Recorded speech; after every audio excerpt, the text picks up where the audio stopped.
মিয়ানমারের কুটচালে রোহিঙ্গা ঢলের ৯ বছরেও অনিশ্চিত প্রত্যাবাসন। স্বদেশে ফেরার দাবিতে কক্সবাজারে সমাবেশ, নিরাপদ ও মর্যাদাপূর্ণ উপায়ে জন্মভূমে যাওয়ার অপেক্ষা। রংপুরে ফোর মার্ডার তদন্তভার থানা পুলিশ থেকে ডিবিতে। খুনের পর বাড়িতেই ছিলেন সিদ্ধার্থ। শরীরে আঁচড় দেখে সন্দেহে গ্রেপ্তার, প্রকৃত কারণ উদ্ঘাটনের দাবি। বৈরী আবহাওয়ায় বঙ্গোপসাগরে ট্রলার ডুবি, নিখোঁজ বরগুনার 5 জেলে। মৃত্যুর গুজবে স্বজনদের মাতম, উদ্ধার অভিযান চালাচ্ছে কোস্টগার্ড। শ্রমিক ইউনিয়নের নির্বাচনে হামলার অভিযোগে চট্টগ্রামে বিক্ষোভ, সড়ক অবরোধ। 3 হুইলার চালকদের সঙ্গে দ্বন্দ্বে বরিশালে বাস চলাচল ব্যাহত। এবং নির্ধারিত সময় শেষ হওয়ার আগেই বন্ধ ধান চাল সংগ্রহ, বিপাকে গাইবান্ধার কৃষক। সুবিধা লুটছে পাইকার পরিয়া। কর্তৃপক্ষের নির্দেশেই সিদ্ধান্ত, বলছে খাদ্য বিভাগ।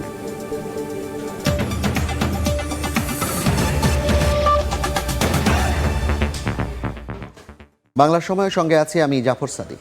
মিয়ানমারের জাতিগত নিধনের মুখে বাংলাদেশে রোহিঙ্গা ঢলের 9 বছর আজ। গণহত্যার বিচার ও প্রত্যাবাসন দাবিতে কক্সবাজারে সমাবেশ করেছেন ভুক্তভোগীরা। নিরাপদ ও মর্যাদাপূর্ণ প্রত্যাবাসনের দাবি জানান রোহিঙ্গারা। দাবি পূরণে বিশ্ববাসী কার্যকর উদ্যোগ না নিলে এবার নিজেদের সিদ্ধান্তেই স্বদেশে ফিরতে প্রস্তুত বলে জানান তারা। মোহাম্মদ ফরাজের ক্যামেরায় বিস্তারিত জানাচ্ছেন সুজাউদ্দিন রুবেল। স্বদেশে ফিরতে চাই, ন্যায় বিচার নিশ্চিত করো স্লোগানে মুখর উখিয়া ও টেকনাফের 33টি রোহিঙ্গা আশ্রয় শিবির। বুধবার সকাল থেকে দলে দলে ক্যাম্পের শেড থেকে বেরিয়ে রাস্তায় নামেন হাজারো রোহিঙ্গা। কর্মসূচিতে অংশ নেন শিশু থেকে শুরু করে তরুণ ও বয়স্করা। বৃষ্টি উপেক্ষা করে বিভিন্ন প্ল্যাকার্ড ও ব্যানার হাতে মিছিল নিয়ে উখিয়ার বর্ধিত ক্যাম্প 4-এ ফুটবল মাঠে জড়ো হন তারা। ব্যানারে ফুটে ওঠে 2017 সালের আগস্টে মিয়ানমারের জান্তা বাহিনীর হাতে রোহিঙ্গাদের উপর চালানো নির্যাতনের চিত্র।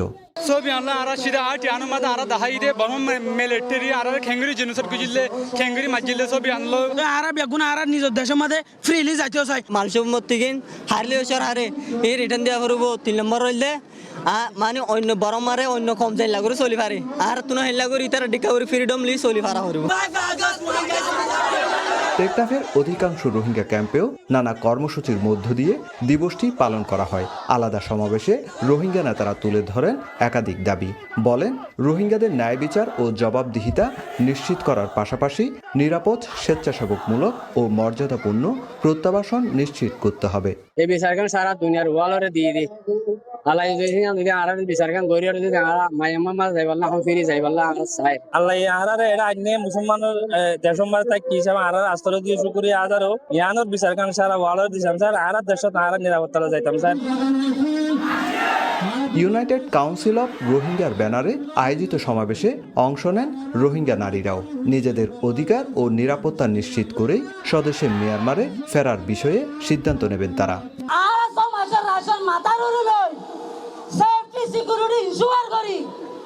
আর কারো জমিনের মাঝে আর জমিনের আর গরর আর যাই ইনশাআল্লাহ আর তুল বেকুল ফুরাই গিয়ে মগর আর ইমন নরা আর এনজয় বাতো আরা খেঙ্গরে নিজরা বাসিয়রে নিজর দেশত ওয়াফে যাইব হদে আরা তো প্ল্যান প্রোগ্রাম দিবা আসি বইলা আর সিগারেট প্ল্যান তাহলে আরা দেশত তারা ওয়াফে যাইব হদে আর নিজরা ডিসিশন আরা যাইব। বর্তমানে কক্সবাজারের 33টি ক্যাম্পে 12 লাখের বেশি রোহিঙ্গার বসবাস করছে। মিয়ানমারের অনীহা ও প্রত্যাবাসন প্রক্রিয়ায় অগ্রগতি না থাকায় গত 9 বছরে একজন রোহিঙ্গাকেও স্বদেশে ফেরত পাঠানো সম্ভব হয়নি। রোহিঙ্গা সংকটে 9 বছর পেরিয়েছে, কিন্তু মিয়ানমারের ছলছাতুরিতে একজন রোহিঙ্গাকেও স্বদেশে ফিরিয়ে না সম্ভব হয়নি। তাই আজকের এই দিনে রোহিঙ্গাদের একটাই দাবি, দ্রুত সময়ের মধ্যে স্বদেশে যেন ফিরিয়ে নেয় তাদেরকে। তা বিশ্ববাসী বাস্তবায়ন করবে। উখিয়ার কোতোপালং ক্যাম্প থেকে সুজাউদ্দিন রুবেল, সময় সংবাদ, কক্সবাজার। মিয়ানমার 3 লাখ রোহিঙ্গাকে রাখাইনের বাস্তুচ্যুত বাসিন্দা হিসেবে স্বীকার করলেও ফেরত নেওয়া নিয়ে কাটেনি অনিশ্চয়তা। জাতিসংঘে নতুন করে আন্তর্জাতিক চাপ তৈরির পাশাপাশি চীনের কূটনৈতিক ভূমিকা কাজে লাগিয়ে প্রত্যাবাসন এগিয়ে নিতে চায় ঢাকা। আন্তর্জাতিক সম্পর্ক বিশ্লেষকদের পরামর্শ, মিয়ানমারের অর্থনৈতিক স্বার্থকে কাজে লাগিয়েই বাড়াতে হবে চাপ। সাথিলা শারমিনের রিপোর্ট। জাতিগত নিধনের মুখে ২০১৭ সালে মিয়ানমার থেকে বাংলাদেশে আশ্রয় নেন লাখ লাখ রোহিঙ্গা। ৯ বছরে সেই সংখ্যা বেড়ে দাঁড়িয়েছে ১২ লাখের বেশি। এর সঙ্গে প্রতি বছর ক্যাম্পে যুক্ত হচ্ছে প্রায় ২৫,০০০ নতুন শিশু। অথচ এখনও শুরু হয়নি প্রত্যাবাসন।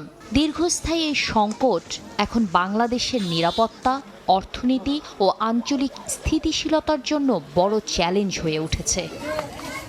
সম্প্রতি রোহিঙ্গা জনগোষ্ঠীকে বাঙালি দাবি করে মিয়ানমারের বিবৃতি নতুন করে অনিশ্চয়তায় ফেলেছে প্রত্যাবাসন প্রক্রিয়াকে। এছাড়া রাখাইনের নিরাপত্তা পরিস্থিতি উন্নত হলে বাংলাদেশ থেকে ৩ লাখ রোহিঙ্গাকে ফেরত নেয়ার কথা বলেছে নেইপিদো। এই অবস্থানেও লুকিয়ে আছে শুভঙ্করের ফাঁকি। সময় সংবাদকে পররাষ্ট্র প্রতিমন্ত্রী হুমায়ুন কবির জানান, সেপ্টেম্বরে জাতিসংঘ সাধারণ পরিষদের অধিবেশনে রোহিঙ্গা সংকট নিয়ে নতুন করে আন্তর্জাতিক সমর্থন আদায়ের চেষ্টা করবে বাংলাদেশ। চীনের কূটনৈতিক ভূমিকার কথাও তুলে ধরে তিনি বলেন, বেইজিংয়ের প্রস্তাবিত অর্থনৈতিক করিডোর সহ পারস্পরিক স্বার্থকে কাজে লাগিয়ে মিয়ানমারের সঙ্গে প্রত্যাবাসন নিয়ে দর কষাকষি জোরদার করতে চায় Dhaka. Prime minister Tarique Rahman and president Xi Jinping তাদের ব্যক্তিগত সম্পর্ক এই জিনিসটাকে একটা জায়গা করে দিবে আলাপ আলোচনার, এবং মায়ানমার গভর্নমেন্টের সাথে কাজ করে আমরা একটা জায়গায় নিয়ে যেতে পারবো। It's an art of bargaining and arguing from a position of strength. আমরা এই রোহিঙ্গা ক্রাইসিসটা আবার ওয়ার্ল্ডের অ্যাটেনশনে নিয়ে আসতে পারবো আমাদের 81st সেশনের প্রেসিডেন্সি অফ ইউএন জেনারেল অ্যাসেম্বলির মাধ্যমে। মিয়ানমারের অর্থনৈতিক স্বার্থকে প্রত্যাবাসনের সঙ্গে যুক্ত করে উইন উইন কাঠামো তৈরির পরামর্শ বিশ্লেষকদের। তাদের মতে কেবল রাজনৈতিক বা মানবিক চাপ নয়, অর্থনৈতিক প্রণোদনা ও স্বার্থের হিসাবও মিয়ানমারের উপর কার্যকর চাপ তৈরিতে কাজে লাগাতে হবে। একটা ইকোনমিক ইনসেন্টিভ তৈরি করা যায় কিনা, যেটা ইকোনমিক করিডোরের মাধ্যমে সম্ভব, একটা উইন উইন সিচুয়েশন, যেখানে মিয়ানমারও বুঝতে পারবে যে রোহিঙ্গাদের ফেরত আনলে তারও লাভ আছে, অর্থনৈতিক লাভ আছে। এখন পর্যন্ত সেই জায়গায় আমরা যেতে পারিনি। জাতিসংঘে এমনি যে খুব একটা লাভ হবে না, যতবার আমরা জাতিসংঘে যাব মিয়ানমার তত কঠিন হবে। রোহিঙ্গা পরিস্থিতি নিয়ে ৯০ দিনের হালনাগাদ প্রতিবেদন তৈরির কাজ করছে সরকার। ৯ বছর ধরে প্রত্যাবাসন আটকে থাকায় আন্তর্জাতিক চাপ, কূটনৈতিক তৎপরতা এবং মিয়ানমারের সঙ্গে স্বার্থভিত্তিক আলোচনাকেই এখন এগিয়ে যাওয়ার প্রধান পথ হিসেবে দেখছে ঢাকা।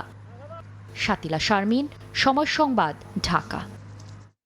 রংপুরে একই পরিবারের 4 জনকে হত্যার মামলাটি অধিকতর তদন্তের জন্য গোয়েন্দা পুলিশের কাছে হস্তান্তর করা হয়েছে। এর আগে শরীরে আঁচড়ের চিহ্ন দেখে সন্দেহ হলে স্থানীয়দের সহায়তায় রহস্য উদ্ঘাটনের দাবি করে পুলিশ। হত্যাকাণ্ডের প্রকৃত রহস্য উন্মোচন এবং দোষীদের দৃষ্টান্তমূলক শাস্তির দাবিতে আন্দোলন করছে বিভিন্ন সংগঠন। শাকিল মাহমুদের ছবিতে নাজমুল ইসলাম নিশাতের রিপোর্ট। পুলিশের তথ্যমতে 21 ও 22 অক্টোবর দিনভর শিক্ষক গণপতি চক্রবর্তীর মরদেহ পড়েছিল নগরীর মাছুয়াপাড়া এলাকায় নিজের দ্বিতল বাড়ির ছাদে, অথচ আশপাশে রয়েছে একাধিক 3তলা ভবন। প্রশ্ন উঠেছে 2 দিনেও কারো চোখে কেন পড়ল না মরদেহ। স্থানীয়দের ভাষ্য, সিদ্ধার্থ ও মুগ্ধকে দেখে এমন ভয়াবহ হত্যাকাণ্ডের সঙ্গে জড়িত থাকার কথা কল্পনা করা কঠিন। ঘটনা রাতে গণপতি চক্রবর্তীর বাড়িতে বিদ্যুৎ না থাকার কথাও শুনেছেন অনেকেই। পরে শোনা গেল যে কারেন্টও নাই। পরে রাত 1টা কি 2টার দিকে মিস্ত্রি ডাকে নিয়ে এসে পোলে ঠিক করলো। ওরা বলে দেখছিল ওই মাস্টার কয় এখানে সবারই বাসায় কারেন্ট আছে, আমাদের বাসায় কেন কারেন্ট নেই। ওরা বাইরে যাইতো, লাইট অফ করিয়ে যেত। আমরা এটাই ভাবছি যে হয়তো কোথাও বেড়াইতে গেছে। যে 2টা ছেলে কীভাবে 4টা মানুষকে একের পর এক খুন করে ফেললো, এর পিছনে কোনো কারো হাত আছে কিনা বা এর পিছনেও কোনো গডফাদার আছে কিনা, আমার কাছে এটা একটা সন্দিহান ব্যাপারটা। পুলিশ বলছে হত্যাকাণ্ডের পরও নিজ বাড়িতেই ছিলেন সিদ্ধার্থ। তার শরীরে আঁচড়ের চিহ্ন, টাকা দেখে স্থানীয় এক ব্যক্তির সন্দেহ হয়। সেই তথ্যের ভিত্তিতে সিদ্ধার্থকে গ্রেফতার করা হয়। পরে তার দেয়া তথ্য অনুযায়ী গ্রেফতার করা হয় মুগ্ধকে। তাদের ট্রেস করতে বলতে তারা তো একদম সংলগ্ন বাড়িতেই ছিল, তার বাড়ি, কিন্তু ওই রাতে তারা ওই বাড়িতে ছিল না, তার পাশের আর একটা বাড়িতে ঘুমাচ্ছিল। তাদের পরিবারের সদস্যদের নিয়ে ওই বাড়ি থেকে আমরা প্রথমে একজনকে আটক করি, আর দ্বিতীয়জন পালিয়ে গিয়েছিল, তাকে আমরা পরবর্তীতে চেস করে। তবে পুলিশের এই ব্যাখ্যায় সন্তুষ্ট নন বিভিন্ন সংগঠন, শিক্ষক ও শিক্ষার্থীরা। প্রকৃত রহস্য উন্মোচন ও দোষীদের দৃষ্টান্তমূলক শাস্তির দাবিতে চলছে টানা আন্দোলন। আমাদের কাছে মনে হচ্ছে যে এটা নানান অন্য ভিন্ন খাতগুলোকে খতিয়ে দেখবার আছে। বাড়ির পাশে যে নির্মাণাধীন বাড়ি ছিল সেখানে কিন্তু তাদের ইয়াবা সেবনের জন্য সেই জায়গাটি অনেক নিরাপদ ছিল, তাহলে তারা কিন্তু আবার পুনরায় প্রাচীর টপকিয়ে কিন্তু এই বাড়িতে আসতো না। একদম শেষ পর্যন্ত এর সঠিক বিচার চাইতেই থাকবো। টানা 2 দিন ফোনে না পেয়ে 22 আগস্ট রাতে গণপতি চক্রবর্তীর স্বজনরা বাড়িতে এসে ডাকাডাকি করেন। সাড়া না পেয়ে খবর দেন পুলিশকে। পরে ঘরের ভেতর থেকে শিক্ষক গণপতি চক্রবর্তী, তার স্ত্রী প্রীতিলতা, কন্যা প্রার্থী ও শিশু প্রিয়মের মরদেহ উদ্ধার করা হয়। রংপুরের 4 হত্যাকাণ্ডের ঘটনায় সিদ্ধার্থ ও মুগ্ধ আদালতে 164 ধারায় স্বীকারোক্তিমূলক জবানবন্দি দিয়েছে। নাজমুল ইসলাম নিশাত, সময় সংবাদ, রংপুর। গাজীপুরে অটোরিকশা ছিনতাইয়ের পর চালককে হত্যার অভিযোগে 3 জনকে গ্রেপ্তার করেছে পিবিআই। তাদের মধ্যে 2 জন আদালতে স্বীকারোক্তিমূলক জবানবন্দি দিয়েছে। ঋণের টাকা পরিশোধ করতেই অটোরিকশা ছিনতাই করে তারা। ছিনতাই হওয়া অটোরিকশা এবং হত্যাকাণ্ডে ব্যবহৃত বিভিন্ন আলামত উদ্ধার করেছে পুলিশ। 20 আগস্ট রাত 8টার দিকে গাজীপুরের কাপাসিয়ার দক্ষিণগাঁও এলাকার একটি নির্জন স্থানে আতাউর নামে এক অটোরিকশা চালকের নিথর দেহ পড়ে থাকতে দেখেন স্থানীয়রা। মাথা থেতলানো এবং শরীরের বিভিন্ন স্থানে জখমের চিহ্ন পাওয়া যায়। ছেলের এমন মৃত্যুর খবর শুনে হার্ট অ্যাটাক করে মারা যান মা জহুরা খাতুন। এ ঘটনায় মামলা হলে তদন্তে নামে পিবিআই। একদিনের ব্যবধানে জড়িত 3 জনকে গ্রেফতার করে পিবিআই। সংবাদ সম্মেলনে পিবিআই জানায়, ঋণের দায়ে জর্জরিত হয়ে আসামিরা অটোরিকশা ছিনতাইয়ের পরিকল্পনা করে। 2 জন সরাসরি হত্যাকাণ্ডে জড়িত ছিলেন এবং এই হত্যাকাণ্ডের পরে তারা এই অটোরিকশাটা নিয়ে নরসিংদী এলাকায় জনপ্রিয় কিবরিয়া একজন ব্যবসায়ী অটো ব্যবসায়ী চোরাই মালের কেনাবেচা করেন। তো আমরা সেখান থেকে কিবরিয়াকেও গ্রেফতার করতে সক্ষম হই। হত্যাকারীরা কৌশলে নির্জন কলাবাগানের পাশে নিয়ে অটোরিকশা থামান। এরপর দড়ি দিয়ে গলা চেপে ধরে রড ও হাতুড়ি দিয়ে মাথায় আঘাত করে হত্যা করা হয়। পরে অটোরিকশাটি নিয়ে নরসিংদীর হাতির দিয়ে এলাকায় গিয়ে ধুয়ে 42,000 টাকা বিক্রি করেন তারা। তাকে আসলে হাতুড়ি দিয়ে প্রথমে রশি দিয়ে গলা আপনার শ্বাসরোধ করে হত্যার চেষ্টা করা হয়। ফাইনালি হাতুড়ি এবং লোহা দিয়ে তাকে পিটিয়ে এইভাবে হাতুড়ি দিয়ে হত্যা করা হয়। এরই মধ্যে নিজেদের হত্যায় জড়িত করে 164 ধারায় জবানবন্দি দিয়েছে আসামিরা। হত্যাকাণ্ডে ব্যবহৃত লোহার রড, হাতুড়ি, দড়ি এবং অটোরিকশা বিক্রির 22,000 টাকা উদ্ধার করা হয়েছে। স্বীকারোক্তিমূলক জবানবন্দি যেটা। মেহেদী হাসান, সময় সংবাদ, গাজীপুর। বঙ্গোপসাগরে মাছ ধরার ট্রলার ডুবির ঘটনায় এখনও নিখোঁজ বরগুনার 5 জেলে। তাদের পরিবারে চলছে আহাজারি। এদিকে নিখোঁজ জেলেদের মৃত্যুর গুজবে তাদের বাড়িতে কবর খোঁড়া হয়েছে। তবে স্থানীয় প্রশাসন বলছে এখনও তাদের খোঁজ পাওয়া যায়নি। উদ্ধার অভিযান অব্যাহত রয়েছে। রুবেল হোসেনের ছবিতে সাইফুল মিরাজের রিপোর্ট। স্বজনদের আহাজারিতে ভারী হয়ে উঠেছে পরিবেশ। তাদের সান্ত্বনা দিতে জড়ো হয়েছেন প্রতিবেশীরা। সোমবার বিকেলে বঙ্গোপসাগরে মাছ শিকারে গিয়ে বৈরী আবহাওয়ার কবলে পড়ে ডুবে যায় এফবি বরকত নামের একটি মাছ ধরার ট্রলার। নিখোঁজ হন বরগুনার পাথরঘাটা উপজেলার 5 জেলে। এরপর থেকে তাদের পরিবারে চলছে আহাজারি। এদিকে নিখোঁজ জেলেদের মরদেহ উদ্ধার হয়েছে এমন গুজব ছড়িয়ে পড়লে তাদের বাড়িতে খনন করা হয় কবর। সম্পন্ন করা হয়েছে দাফনের সব প্রক্রিয়া। একটা ডেপায় বোট আর কি কাজ করে ফেলাইছে। ব্রিজের মধ্যে 2 জন বাইরে দিতে পারছে আর 5 জন লোক বাইরে দিতে পারে না। আমরা 3 জন কানে সরাসরি শুনি নাই। তবে স্থানীয় প্রশাসন বলছে এখনো তাদের খোঁজ পাওয়া যায়নি। উদ্ধার অভিযান চালাচ্ছে কোস্টগার্ড ও মৎস্যজীবী মালিক সমিতি। সরজমিনে গিয়েছিলাম আমরাও আমাদের এই বাদুরতলা এলাকায়। তো এখনো লাশ আমরা হাতে পাইনি, আমাদের কাছে এসে পৌঁছায়নি। শুধু শোনাই যাচ্ছে যে উদ্ধার হয়েছে, লাশ আসতেছে। গত 21 আগস্ট সকালে পাথরঘাটা মৎস্য অবতরণ কেন্দ্র থেকে 13 জেলে নিয়ে সমুদ্রে মাছ শিকারে যায় এফবি বরকত নামের একটি ট্রলার। সোমবার সাগরে ডুবে গেলে ট্রলারে থাকা 13 জেলের মধ্যে 8 জনকে জীবিত উদ্ধার করেন পাশের কয়েকটি ট্রলারে থাকা জেলেরা। সাইফুল মিরাজ, সময় সংবাদ, বরগুনা। এদিকে কক্সবাজারের নাজিরার টেক মোহনায় নৌকা ডুবিতে নিউজিল্যান্ডের এক পরিবারের 4 সদস্যের মধ্যে 3 জনকে জীবিত উদ্ধার করা হয়েছে। এখনও নিখোঁজ এক শিশুকে উদ্ধারে অভিযান চালাচ্ছে নৌবাহিনীর জাহাজ, শাপলা ও দ্রুতগামী বোট। প্রতিবেশী দেশগুলোর সঙ্গে বন্ধুত্বপূর্ণ সম্পর্ক চায় বাংলাদেশ। তবে কোনোভাবে পানি ছেড়ে দিয়ে বাংলাদেশের মানুষকে বন্যা কবলিত করা যাবে না বলে মন্তব্য করেছেন পানি সম্পদ প্রতিমন্ত্রী ফরহাদ হোসেন আজাদ। 1.5 মাসের ব্যবধানে চলতি সপ্তাহে দ্বিতীয়বারের মতো হবিগঞ্জের খোয়াই নদীর বাঁধ ভেঙে লোকালয়ে পানি প্রবেশ করে। দুপুরে ঘটনাস্থল পরিদর্শন করেন পথ প্রতিমন্ত্রী ফরহাদ হোসেন আজাদ।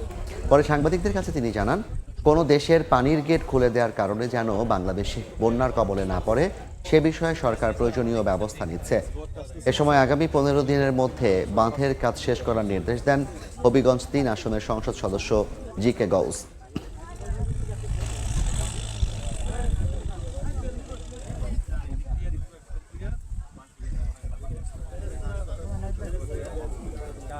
প্রতিবেশী যে কোনো দেশের সঙ্গে বন্ধুত্ব সম্পর্ক রাখতে চাই, সে বন্ধুত্ব সম্পর্ক রাখতে গেলে আমরা আশা করব তারা এইভাবে ফ্লাশ ফায়ারে ফেলে দিয়ে আমাদের জন্য এইভাবে আমাদের এই অঞ্চলে মানুষকে বন্যা কবিত না করে দুর্দশা না ফেলে আমি আশা করব তারা সেই বিষয়টা বিবেচনা করবেন।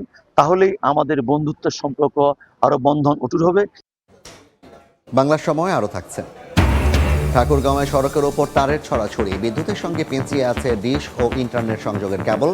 প্রায়ই ঘটছে অগ্নি দুর্ঘটনা, দ্রুত অপসারণের আশ্বাস নেসকোর। চট্টগ্রামে বাস শ্রমিক ইউনিয়নের নির্বাচনে হামলার অভিযোগে কদমতলী, অলঙ্কার ও একে খান এলাকার সড়ক অবরোধ করেছেন শ্রমিকরা। এই মুহূর্তে সেখানে আছেন সহকর্মী পার্থপ্রতিম বিশ্বাস। সরাসরি যাচ্ছি তার কাছে। পার্থ, কি আন্তঃজেলা সড়ক পরিবহন বাস শ্রমিক ইউনিয়নের নির্বাচন ছিল আজ। সেই নির্বাচনকে কেন্দ্র করে দুপুরে শ্রমিকদের ওপর পুলিশের হামলা হয়েছে এমন অভিযোগের ভিত্তিতে কিন্তু ঠিক আমরা দেখেছি 4টার পর থেকে, দুপুরের পর থেকে বিকেল পর্যন্ত নগরীর বিভিন্ন জায়গায় কিন্তু সড়ক অবরোধ করা হয়েছিল। আমরা আছি নগরীর কদমতলী এলাকায়। এই মুহূর্তেও কিন্তু নগরীর যে কদমতলী এলাকায় আপনারা দেখতে পাচ্ছেন যারা শ্রমিকরা রয়েছেন তারা কিন্তু সবাই অবস্থান করছেন এবং এই জায়গার যে অবরোধ, সেই অবরোধটুকু কিন্তু এখনও এখানে আছে। এবং নগরীর আরও দুটি জায়গায় অবরোধ হয়েছিল, একটি হচ্ছে একে খান এলাকা আর একটি অলঙ্কার এলাকায়। কিছুক্ষণ আগে আমরা আকবশা থানার পুলিশের সাথে কথা বলেছিলাম, তিনি আমাদেরকে জানিয়েছেন সেখানকার যে অবরোধ, সেই অবরোধটুকু তুলে নেওয়া হয়েছে এবং সেখানে গাড়ি চলাচল এই মুহূর্তে স্বাভাবিক রয়েছে। এবং এই মুহূর্তে আমরা আছি নগরীর কদমতলী এলাকায়। এখানে আসার পর আমরা দেখেছি এখানে এটি একটি নগরীর গুরুত্বপূর্ণ সড়ক এবং এই কদমতলী এলাকার পাশে হচ্ছে কদমতলী বাস স্টেশন। এবং এই এলাকার আসলে দুপুরের পর থেকে বলা যায় 3টা থেকে 4টার পর থেকে এই এলাকায় গাড়ি চলাচল এখনও বন্ধ রয়েছে, অবরোধ রয়েছে। শ্রমিকরা আমরা দেখেছি বিক্ষোভ করেছেন। তারা বলেছেন আজকে যে নির্বাচনকে কেন্দ্র করে অনেক শ্রমিক কিন্তু আজকে ভোট দিতে পারেননি, আবার নির্বাচনে কারচুপি হয়েছে এমন অভিযোগও কিন্তু তারা করছেন। এবং সেখানে তারা বলেছেন যখন কারচুপির তারা প্রতিবাদ করতে গেছেন তখন তাদের উপর আসলে পুলিশের হামলা হয়েছে এবং তাদের বেশ কয়েকজন শ্রমিক আহত হয়েছেন এমনটি আমাদেরকে জানিয়েছেন। সেক্ষেত্রে আমরা চট্টগ্রাম মেডিকেল কলেজ হাসপাতালে খবর নিয়েছিলাম। চট্টগ্রাম মেডিকেল কলেজ হাসপাতালের কর্তব্যরত চিকিৎসা এবং পুলিশ আমাদেরকে যেটি জানিয়েছে এখনো পর্যন্ত 2 জন আহত সেখানে গেছে। তবে শ্রমিকরা বলছেন আহতের সংখ্যা আরও বেশি, 8 থেকে 10 জন শ্রমিক বা তারও বেশি শ্রমিক আহত হয়েছেন এমনটি কিন্তু আমাদেরকে বলা হচ্ছে। তবে এখানে আসলে সড়ক বন্ধ হওয়ার কারণে আমরা দেখেছি অফিস ফেরত সাধারণ মানুষ যারা রয়েছে তারা কিছুটা সমস্যায় পড়েছেন, কিছুটা ভোগান্তিতে রয়েছে। তবে শ্রমিক যারা বলছেন যতক্ষণ পর্যন্ত পরিপূর্ণ আশ্বাস আসবে না এবং যে হামলা হয়েছে সেই হামলা সঠিক বিচার হবে না, ততক্ষণ পর্যন্ত তাদের যে অবরোধ কর্মসূচি আমরা দেখছি নগরীর যে কদমতলী এলাকায় যে অবরোধ, সেই অবরোধ কর্মসূচি কিন্তু তারা চালিয়ে যাবে, সেই বিষয়টি কিন্তু তারা আমাদেরকে জানিয়েছেন। এবং আপনারা দেখতে পাচ্ছেন শ্রমিকরা সেই বিকেলের পর থেকে আমরা দেখেছি কদমতলী এলাকায় বিক্ষোভ করেছেন। তবে এই মুহূর্তে তারা বিক্ষোভ না করলেও আশেপাশে তারা ছড়িয়ে ছিটিয়ে সবাই আছেন। তো এই ছিল আমার কাছে এখনো পর্যন্ত নগরীর কদমতলী এলাকা থেকে এখানকার সর্বশেষ খবর। সরাসরি যুক্ত ছিলেন চট্টগ্রামের কদমতলী মোড় এলাকা থেকে। বিভাগীয় প্রশাসকের আশ্বাসে 2 দিন পর বরিশাল থেকে আন্তঃজেলা বাস চলাচল স্বাভাবিক হয়েছে। এর আগে একটি বাসের চালক ও হেলপারকে মারধরের প্রতিবাদে সোমবার নগরীর নথুল্লাবাদ টার্মিনালে সড়ক অবরোধ ও বাস চলাচল বন্ধ করে দেয় শ্রমিকরা। পরে বাস ও মাহিন্দ্রা মালিক সমিতির আলোচনার পর বিষয়টি সমাধান হয়। মঙ্গলবার সকালে রহমতপুর এলাকায় আবারও মাহিন্দ্রা শ্রমিকরা একটি বাসের হেলপার ও চালককে মারধর করে, ফলে আবারও বাস চলাচল বন্ধ ঘোষণা করে শ্রমিকরা। বিকেলে বিভাগীয় কমিশনার দুপক্ষের সঙ্গে বৈঠক করে বিচারের আশ্বাস দিলে যান চলাচল স্বাভাবিক হয়। গাইবান্ধায় ধান চাল সংগ্রহের নির্ধারিত সময়সীমা শেষ হবার আগেই কার্যক্রম বন্ধ করে দিয়েছে জেলা খাদ্য বিভাগ। এতে সরকারি গুদামে ধান বিক্রি করতে না পেরে বিপাকে কৃষকরা। বাধ্য হয়ে স্থানীয় বাজারে পরিয়া ও পাইকারদের কাছে কম দামে ধান বিক্রিতে বাধ্য হচ্ছে তারা। তবে জেলা খাদ্য বিভাগ বলছে ঊর্ধ্বতন কর্তৃপক্ষের নির্দেশে বন্ধ রাখা হয়েছে ধান সংগ্রহ। সোহেল রানার ছবি দিয়ে বিপ্লব ইসলামের রিপোর্ট। খাদ্য গুদামের সামনে মাথায় হাত দিয়ে বসে কৃষক, কষ্ট করে ধান নিয়ে গিয়ে বিক্রি করতে পারেননি তিনি। সরকারিভাবে 25 মে থেকে শুরু হয়ে আগামী 31 আগস্ট পর্যন্ত ধান চাল সংগ্রহ করার কথা গাইবান্ধা জেলার খাদ্য গুদামগুলোর, কিন্তু গুদামগুলোতে ধারণ ক্ষমতা ফাঁকা থাকা সত্ত্বেও 9 আগস্ট থেকে ধান কেনা পুরোপুরি বন্ধ করে দিয়েছে কর্তৃপক্ষ। এতে বিপাকে পড়েছেন জেলার প্রান্তিক কৃষকরা। গোলায় উদ্বৃত্ত ধান থাকলেও সরকারি গুদামে তা বিক্রি করতে পারছেন না তারা। বাধ্য হয়ে তাই ধর্ণা দিতে হচ্ছে স্থানীয় পাইকারদের কাছে। সরকারি সময় আছে কিন্তু ধান নিচ্ছে না তো। কৃষকেরা অনেক ধান মনে করে নিচ্ছিল, নিয়ে মনে করে ব্যাগ গেল। নেওয়া যাবে না, কেনাকাটা বন্ধ। সময় আছে কেন, ভ্যান এলাক সাত করে আমি বাড়ি নিয়ে যাতে ভাড়া দিয়ে দিছি। গোডাউনের অফিসারদের সঙ্গে যোগাযোগ করতে আসছিলাম এবং ধান নিয়ে এসেছিলাম আজকে, যে আমার 200 বস্তা ধান আছে স্যার, আমার 200 বস্তা ধান নেন, আমি বাইরে বিক্রি করতে পারতেছি না। বাজারে বিক্রি করতে যায় আমার ধানের দাম অনলি 900 টাকা মন। এদিকে ঊর্ধ্বতন কর্মকর্তাদের নির্দেশেই ধান সংগ্রহ বন্ধ রাখা হয়েছে, দাবি জেলা খাদ্য গুদাম কর্তৃপক্ষের। হঠাৎ করে আমাদের একটা নির্দেশনা আসছে যে ধান কেনা বন্ধ থাকবে। আমার এখানে লক্ষ্যমাত্রা ছিল 962 মেট্রিক টন, তো আমি 962 মেট্রিক টন কেনার পরেও অতিরিক্ত কিছু কিনেছি। শুধু গাইবান্ধা খাদ্য বিভাগ ধান কেনা বন্ধ করছে, আসলে কিন্তু তা না। এটা সারা বাংলাদেশে এই মুহূর্তে ধান কেনা বন্ধ আছে। সরকার যদি এটা আবার চালু করে বা আমাদের নির্দেশনা দেয়, আমরা নির্দেশনা মোতাবেক আবার ধান কেনা শুরু করবো। এটা নিয়ে আমাদের কোনো আপত্তির জায়গা নাই। এখন পর্যন্ত খাদ্য গুদামগুলোতে সংগ্রহ করা হয়েছে 14,396 মেট্রিক টন ধান, আর কৃষকদের কাছে উদ্বৃত্ত রয়েছে 98,000 মেট্রিক টন ধান। বিপ্লব ইসলাম, সময় সংবাদ, গাইবান্ধা। ঠাকুরগাঁও শহরের বিভিন্ন এলাকায় সড়কের মাঝে ঝুলছে বৈদ্যুতিক সংযোগের তার, কোথাও সড়কের ওপরই দাঁড়িয়ে আছে খুঁটি। এতে যানবাহন আটকে প্রায়ই ঘটছে দুর্ঘটনা। বিদ্যুতের তারে মাঝে মধ্যে ধরছে আগুন। দ্রুত ব্যবস্থা না নিলে বড় ধরনের অগ্নিকাণ্ড সহ দুর্ঘটনার শঙ্কা করছেন স্থানীয়রা। তবে দ্রুত তার সরিয়ে নেওয়ার আশ্বাস দিয়েছেন নেসকো। রুবেল ইসলামের ছবিতে জিয়াউর রহমান বকুলের রিপোর্ট। শহরের বিভিন্ন আঞ্চলিক সড়ক ও প্রধান সড়কের উপর দিয়ে টানা হয়েছে বিদ্যুতের তার। আবাসিক ও বাণিজ্যিক প্রতিষ্ঠানে সংযোগ দিতে সড়কের উপর দিয়ে অল্প উচ্চতায় ঝুলিয়ে রাখা এসব তারে বাড়ছে দুর্ঘটনার ঝুঁকি। আবারও কোথাও কোথাও সড়কের উপর দাঁড়িয়ে রয়েছে বিদ্যুতের খুঁটি। ঠাকুরগাঁও জেলা শহরের নরেশ চৌহান সড়ক, north circular road, college road সহ গুরুত্বপূর্ণ সড়কের চিত্র এমন। সামান্য উচ্চতায় টানা বিদ্যুতের তারের কারণে যানবাহন চলাচলে বিঘ্ন হচ্ছে। পাশাপাশি বিদ্যুতের খুঁটি সহ বিভিন্ন স্থানে স্তূপ করে রাখা বিদ্যুতের তারে মাঝে মধ্যেই ধরছে আগুন। দ্রুত ব্যবস্থা না নিলে বড় ধরনের অগ্নিকাণ্ড সহ দুর্ঘটনার শঙ্কা করছেন স্থানীয়রা। তারগুলো এমন ভাবে দিয়েছে তারা, বড় গাড়িগুলো যেতে পারছে না। ট্রাকের মালের সাথে তারগুলো লেগে ছিঁড়ে যায়। এখানে মাঝে মাঝে আগুন ধরতেছে এবং এটা আমাদের জনজীবনের জন্য একটা দুর্ভোগের শিকার হচ্ছে আমরা। ঝুলন্ত বিদ্যুতের তারে ঝুঁকির কথা স্বীকার করে দ্রুত সরিয়ে নেওয়ার আশ্বাস দিয়েছে নেসকো। লিঙ্ক রাস্তা বলেন, ছোট ছোট রাস্তা, এগুলো আসলে দুই পাশে করা সম্ভব হয়নি, যার কারণে এক পাশ থেকে যখন উপর পাশে নিয়ে গেছে সার্ভিসটা দেখা গেছে যে অনেকেরই একটু কি হয়েছে, ডাউন হয়ে গেছে। এগুলো আমরা দেখে দেখে রেনোভেশন করার চেষ্টা করতেছি। নেসকোর তথ্য মতে জেলায় আবাসিক ও বাণিজ্যিক পর্যায়ে প্রায় 40,000 গ্রাহক রয়েছে। জিয়াউর রহমান বকুল, সময় সংবাদ, ঠাকুরগাঁও। বাংলা সময় আরও থাকছে। আমন আবাদে ব্যস্ত কুড়িগ্রামের চরাঞ্চল, বাড়তি ব্যয় সার সেচে। লোকসানের সংখ্যায় কৃষক। তেলসহ কৃষি উপকরণের দাম কমানোর দাবি, বিকল্প সেচের পরামর্শ কৃষি বিভাগের। নির্মাণে ব্যয় হয়েছে প্রায় 75 লাখ টাকা, অথচ উদ্বোধনের পর 2 মাসও টিকল না বরিশালের একটি সড়ক। এর মধ্যে রাস্তার বিভিন্ন অংশ থেকে উঠে যাচ্ছে পিচ ও পাথর, তৈরি হয়েছে গর্ত। কাজ শেষ হতে না হতেই সড়কের এমন বেহাল দশায় তীব্র ক্ষোভ জানিয়েছেন এলাকাবাসী। তবে অভিযোগ খতিয়ে দেখে দ্রুত ব্যবস্থা নেওয়ার আশ্বাস কর্তৃপক্ষের। সুমন হাসানের তোলা ছবিতে বিস্তারিত মেহেদী হাসান বাপ্পির প্রতিবেদনে। উঠে গেছে পিচ আর পাথর, কোথাও তৈরি হয়েছে গর্ত, আবার বৃষ্টির পানিতে পাথর ভেসে নেমেছে সড়কের দুই পাশে। দেখে বোঝার উপায় নেই 2 মাস আগে সড়কটি নতুন করে নির্মাণ করা হয়েছে। বরিশালের উজিরপুর উপজেলার হাট্টা ইউনিয়নের নয়াকান্দি ফুটব্রিজ থেকে দক্ষিণ সাতলা পর্যন্ত প্রায় 2.5 কিলোমিটার সড়কের বেহাল দশা, যা নির্মাণে ব্যয় হয়েছে 75 লাখ টাকা। স্থানীয়দের অভিযোগ, সড়কটি নির্মাণের পর ভারী কোনো যানবাহন না চললেও অল্প দিনে সড়কটির 1/3 করুণ দশা। ঢালাই দেওয়ার সাথে সাথে ঢালাই উঠে দিতেছে, জায়গায় জায়গায় গর্ত হইতেছে।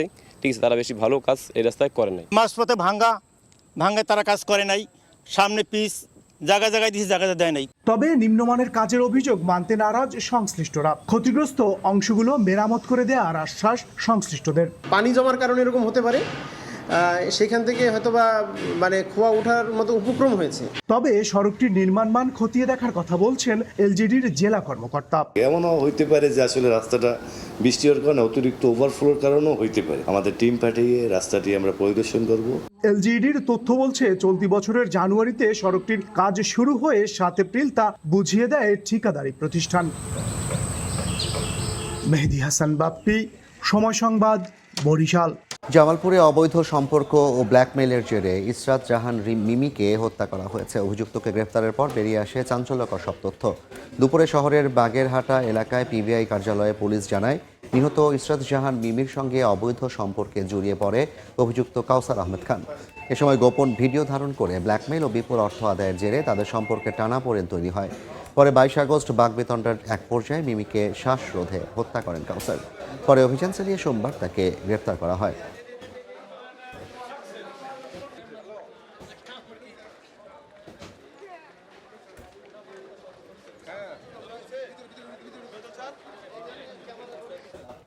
নারায়ণগঞ্জে মাদক কারবারিকে পুলিশে ধরিয়ে দেয় যুবককে ছুরিকাঘাতে হত্যার অভিযোগ উঠেছে।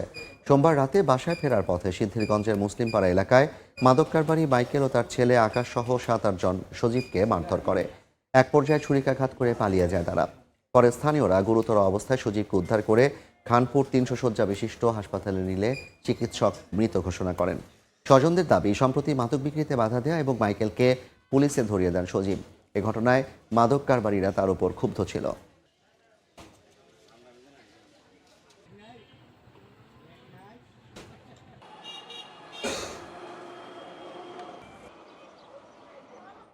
চাঁদপুরে পচা ইলিশ বিক্রির দায়ে 4,000 টাকা জরিমানা করেছেন ভোক্তা অধিকার সংরক্ষণ অধিদপ্তর। পচা ইলিশ বিক্রি করা হচ্ছে এমন সংবাদের ভিত্তিতে সোমবার রাতে চাঁদপুরের পাইকারি মাছ বাজার বড় স্টেশনে অভিযান চালান জাতীয় ভোক্তা অধিকার সংরক্ষণ অধিদপ্তর। সরেজমিনে অভিযোগের সত্যতা পাওয়া যায় স্মাইল ট্রেডার্স নামে একটি প্রতিষ্ঠানে। এ সময় প্রতিষ্ঠান কর্তৃপক্ষকে নগদ 4,000 টাকা জরিমানা করা হয়। পাশাপাশি ভবিষ্যতে এ ধরনের কাজ না করতে মাছ ব্যবসায়ীদের সতর্ক করা হয়েছে। বাগেরহাট থেকে IMEI পরিবর্তনকৃত 59টি চোরাই মোবাইল উদ্ধার করা হয়েছে। গ্রেপ্তার করা হয়েছে 4 জনকে। পুলিশ সুপার জানান প্রতিটি মুঠোফোনের একটি ইন্টারন্যাশনাল মোবাইল ইকুইপমেন্ট আইডেন্টিটি নম্বর দিয়ে মোবাইলগুলো শনাক্ত করা হয়। সোমবার রাতে তথ্য প্রযুক্তি সহায়তায় ফকিরহাট সদর এলাকার পুষ্প টেলিকম থেকে 59টি মোবাইল উদ্ধার করা হয়। এ সময় চুরির সঙ্গে জড়িত 4 জনকে গ্রেপ্তার করা হলেও 3 জন পালিয়ে যায়। সবার বিরুদ্ধে মামলা হয়েছে। প্রকৃত মালিকদের কাছে মুঠোফোন ফিরিয়ে দিতে প্রক্রিয়া শুরু হয়েছে বলেও জানান পুলিশ সুপার। সিলেটে অভিযান চালিয়ে প্রায় 73 লাখ টাকার ভারতীয় অবৈধ পণ্য উদ্ধার করা হয়েছে। সকালে কালাইরাগ, প্রতাপপুর, সংগ্রাম, দমদমিয়া ও সোনারহাট সীমান্তে পৃথক অভিযান চালায় বিজিবি। এ সময় ওষুধ, গরু, শাড়ি, চকলেট সহ বিভিন্ন ধরনের পণ্য উদ্ধার হয়, যার বাজার মূল্য আনুমানিক প্রায় 73 লাখ টাকা। তবে এ সময় কাউকে আটক করা যায়নি। পাবনায় বিভিন্ন অভিযোগে 3 ব্যবসা প্রতিষ্ঠানকে 1,30,000 টাকা জরিমানা করেছে ভোক্তা অধিকার সংরক্ষণ অধিদপ্তর। সকালে ভোক্তা অধিকার সংরক্ষণ অধিদপ্তরের সহকারী পরিচালক মাহমুদ হাসান রনির নেতৃত্বে অভিযান চালানো হয়। এ সময় বড় বাজারে চিনি সংরক্ষণে অনিয়ম, মূল্য ট্যাগ না থাকা এবং কীটনাশক ও সার বিক্রিতে অনিয়মের অভিযোগে 3টি প্রতিষ্ঠানকে জরিমানা করা হয়।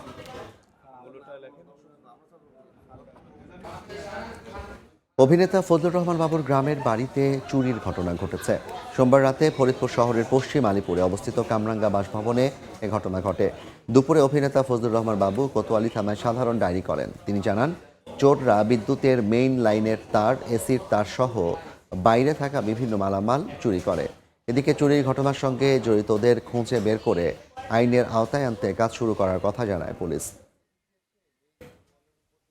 এটা তো খুবই দুঃখজনক এবং এই যারা চুরি করে এরা মূলত আসলে নেশা করে, এরা নেশাখোর। নেশার টাকা জোগাড় করার জন্য এরা এই মানুষের বাড়ির বিভিন্ন তার, এটা সেটা যা পায় চুরি করে নিয়ে যায়। বন্যা ও খরা মোকাবিলা করে আমন আবাদের শেষ সময়ে চারা লাগানোয় ব্যস্ত কুড়িগ্রামের চরাঞ্চলের কৃষকরা। বর্ষা মৌসুমে বৃষ্টির দেখা না মেলায় বাড়তি খরচে সেচ ও বেশি দামে সার কিনে আমন আবাদ শুরু করেছেন তারা। তেলসহ কৃষি উপকরণের দাম কমানো এবং ধানের দাম বৃদ্ধি করা না হলে ক্ষতির মুখে পড়বেন বলছেন কৃষকরা। বাদশা সৈকতের তথ্য ও জামিল মিয়ার ছবিতে রিপোর্ট। এটা তো খুবই দুঃখজনক এবং এই যারা চুরি করে এরা মূলত আসলে নেশা করে, এরা নেশাখোর। নেশার টাকা জোগাড় করার জন্য এরা এই মানুষের বাড়ির বিভিন্ন তার, এটা সেটা যা পায় চুরি করে নিয়ে যায়। বন্যা ও খরা মোকাবিলা করে আমন আবাদের শেষ সময়ে চারা লাগানোয় ব্যস্ত কুড়িগ্রামের চরাঞ্চলের কৃষকরা। বর্ষা মৌসুমে বৃষ্টির দেখা না মেলায় বাড়তি খরচে সেচ ও বেশি দামে সার কিনে আমন আবাদ শুরু করেছেন তারা। তেলসহ কৃষি উপকরণের দাম কমানো এবং ধানের দাম বৃদ্ধি করা না হলে ক্ষতির মুখে পড়বেন বলছেন কৃষকরা। বাদশা সৈকতের তথ্য ও জামিল মিয়ার ছবিতে রিপোর্ট। ডিজেল চালিত স্যালো মেশিনে সেচ হাল চাষের পর জমিতে আমন চারা লাগাতে ব্যস্ত কৃষক। তবে বৃষ্টির অভাব ও শেষ সময়ে বন্যার শঙ্কায় অনাবাদি পড়ে আছে শত শত হেক্টর জমি। আমন চারা লাগানোর উপযুক্ত সময় মধ্য জুলাই থেকে মধ্য আগস্ট পেরিয়ে গেলেও এখনও জমিতে চারা লাগাচ্ছেন কুড়িগ্রামের ওপর দিয়ে প্রবাহিত ব্রহ্মপুত্র, ধরলা ও তিস্তা সহ 16 নদ নদীর অববাহিকার কৃষকরা। আগামী সেপ্টেম্বর পর্যন্ত বন্যার সম্ভাবনা থাকলেও জীবন জীবিকার তাগিদে ঝুঁকি নিয়ে আমন আবাদ শুরু করছেন কৃষকরা। বন্যা হলে এই জমির মধ্যে কোনো কিছু হবে না। সারের দাম বেশি, তেলের দাম বেশি, ধানের তো দামে নেই। সরকার যদি কিছু করতো, হস্তক্ষেপের ব্যবস্থা করতো, তাই আমাদের ভালো হইতো। কৃষকরা জানান, বাজারে উচ্চ মূল্যে সার, তেল, কীটনাশক সহ অন্যান্য কৃষি উপকরণ কিনে চাষাবাদ করলেও বাজারে ধানের উপযুক্ত মূল্য না পেয়ে ক্ষতিগ্রস্ত হচ্ছেন তারা। এজন্য কৃষকদের টিকিয়ে রাখতে ভর্তুকি ও উৎপাদন খরচ সমন্বয় করে ধানের ন্যায্য মূল্য নির্ধারণ করার দাবি তাদের। টাকা পয়সা সব মূল্য ধ্বংস, আর সার তো পাওয়া যাচ্ছে না, সারের দাম অনেক বাড়তি। সরকারের কাছে আমার দাবি, জিনিসের দাম কমে দিবে, ধানের দাম বাড়ে দিবে, আমার লাভ হবে। সরকার যদি চাইতো তো কৃষকের একটু কিছু করতে পারতো। এদিকে জলবায়ু প্রভাবে বর্ষায় বৃষ্টির দেখা না মেলায় বিকল্প সেচের মাধ্যমে আমন আবাদের লক্ষ্যমাত্রা অর্জনের কথা জানায় কৃষি বিভাগ। নিজস্ব ব্যবস্থাপনায় বা বিডিসি সহ অন্যান্য যে বরেন্দ্র আছে তাদের মাধ্যমে তারা তাদের জমিতে সেচের মাধ্যমে তাদের ধান রোপণ কার্যক্রম সহ অন্যান্য কার্যক্রম পরিচালনা করছেন এবং আমরা তাদেরকে উপজেলা কৃষি অফিস সহ অন্যান্য মাঠ পর্যায়ে যারা আছেন তারা সার্বিক সহযোগিতা এবং পরামর্শ প্রদান করছে তাদের ফসল উৎপাদনের ক্ষেত্রে। চলতি মৌসুমে জেলায় 1,21,600 হেক্টর জমিতে আমন আবাদের লক্ষ্যমাত্রা নির্ধারণ করা হলেও এখন পর্যন্ত অর্জন হয়েছে 1,15,000 হেক্টর। সময় সংবাদ, কুড়িগ্রাম। সঠিক পরিচর্যা, শিক্ষা, প্রশিক্ষণ, উপযুক্ত পরিবেশ পেলে বিশেষ চাহিদা সম্পন্ন শিশুরাও দেশের সম্পদে পরিণত হতে পারে বলে জানিয়েছেন ঢাকা জেলার জেলা প্রশাসক ফরিদা খানম। সকালে রাজারবাগে প্রতিবন্ধী শিশুদের মাঝে খাবার ও উপহার সামগ্রী বিতরণ অনুষ্ঠানে তিনি একথা বলেন। এ সময় জেলা প্রশাসক অটিস্টিক ও বুদ্ধি প্রতিবন্ধী শিশুদের কল্যাণে আর্থিক অনুদান প্রদান এবং উপযুক্ত ক্ষেত্রে খাস জমি বন্দোবস্ত দেওয়ার আশ্বাস দেন। অনুষ্ঠানে 96 জন বিশেষ চাহিদা সম্পন্ন শিশুদের মাঝে খাবার ও উপহার সামগ্রী বিতরণ করা হয়। জামালপুরে অগ্নি নির্বাপন কার্যক্রমের উপর মহড়া অনুষ্ঠিত হয়েছে। সকালে ফায়ার সার্ভিস ও সিভিল ডিফেন্সের সহকারী পরিচালক জাভেদ হোসেন মোহাম্মদ তারেকের তত্ত্বাবধানে এ মহড়া অনুষ্ঠিত হয়। অ্যামেচার রেডিও অ্যাসোসিয়েশন অব বাংলাদেশের কারিগরি সহযোগিতায় জামালপুর, শেরপুর, সরিষাবাড়ি ও ইসলামপুর ফায়ার স্টেশনের সদস্যরা এতে অংশ নেন। ভূমিকম্প পরবর্তী দুর্যোগ মোকাবিলায় দুর্যোগ এলাকায় বিদ্যুৎ ও টেলিকম নেটওয়ার্ক বিচ্ছিন্ন থাকায় বিকল্প যোগাযোগ ব্যবস্থায় বিধ্বস্ত ভবনে আটকে পড়া লোকজনদের উদ্ধারের কৌশল শেখানো হয় প্রশিক্ষণে। বাংলা সময় শীর্ষ সংবাদগুলো জানিয়ে দিচ্ছে আরেকবার। মিয়ানমারের কুটচালে রোহিঙ্গা ঢলের 9 বছরেও অনিশ্চিত প্রত্যাবাসন। স্বদেশে ফেরার দাবিতে কক্সবাজারে সমাবেশ। নিরাপদ ও মর্যাদাপূর্ণ উপায়ে এর জন্মভূমে যাওয়ার অপেক্ষা। রংপুরে 4 মার্ডারের তদন্তভার থানা পুলিশ থেকে ডিবিতে। খুনের পর বাড়িতেই ছিলেন সিদ্ধার্থ। শরীরে আঁচড় দেখে সন্দেহে গ্রেফতার। প্রকৃত কারণ উদ্ঘাটনের দাবি। এবং বৈরী আবহাওয়ায় বঙ্গোপসাগরে ট্রলার ডুবি। নিখোঁজ বরগুনার 5 জেলে। মৃত্যুর গুজবে স্বজনদের মাতম। উদ্ধার অভিযান চালাচ্ছে কোস্টগার্ড।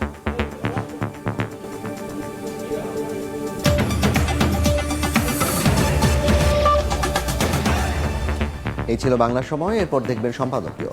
সন্ধ্যার সময় সঙ্গে থাকবেন সহকর্মী সাইফুল রুদ্র। জাফর, আপনাকে ধন্যবাদ। সন্ধ্যার সময় নিয়ে আসছে কিছুক্ষণ পর, সঙ্গে থাকুন সময়।